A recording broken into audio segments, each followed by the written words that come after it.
vous avez un projet professionnel, les formations au métier du sport et de l'animation vous intéressent et vous souhaitez être renseigné sur les formations correspondantes. Le CREPS de Poitiers est un organisme de formation publique. Avec la structure associée de formation de Limoges, nous proposons plus d'une vingtaine de formations qualifiantes au métier du sport et de l'animation.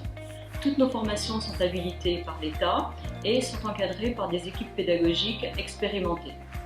Notre préoccupation au quotidien est de faire réussir les stagiaires et pour cela, nous proposons des parcours de formation personnalisés et un accompagnement par chaque formateur.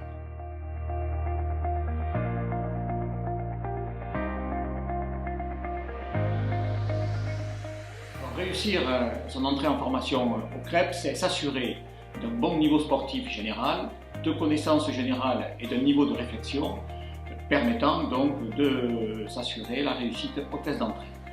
Bien sûr, aimer l'humain et aimer transmettre sa passion.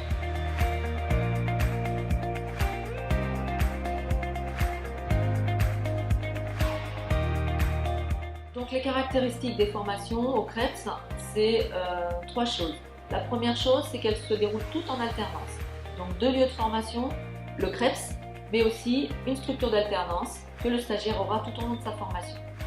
La deuxième chose, c'est que ce sont des formations qui sont de durée de 10 à 24 mois. Et la troisième chose, c'est que ce sont toutes des formations qui sont organisées en partenariat avec le mouvement sportif, le mouvement d'éducation populaire et les collectivités territoriales, par le fait que ces personnes-là interviennent en formation et qu'ils reçoivent les stagiaires dans le cadre de leur structure d'alternance.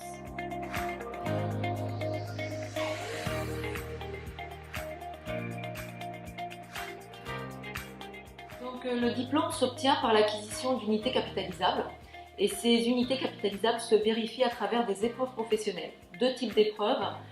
L'épreuve pédagogique qui a pour objet de prendre en charge un public, que ce soit des enfants, que ce soit des adultes ou des personnes âgées. Et puis une épreuve qui est constituée du fait que le stagiaire va devoir réaliser un projet au sein de sa structure et ce projet, il devra le soutenir auprès de professionnels qui vont l'écouter et valider ses compétences.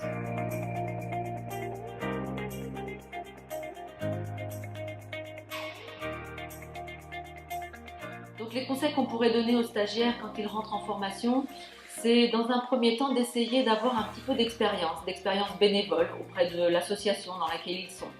Ça, c'est une première chose qui est importante. La deuxième chose, c'est d'échanger avec les professionnels qu'il peut rencontrer, d'expliquer son projet, d'exprimer un peu ses envies dans ce métier.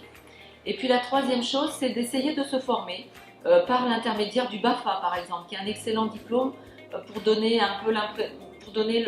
le goût à ce métier d'animateur.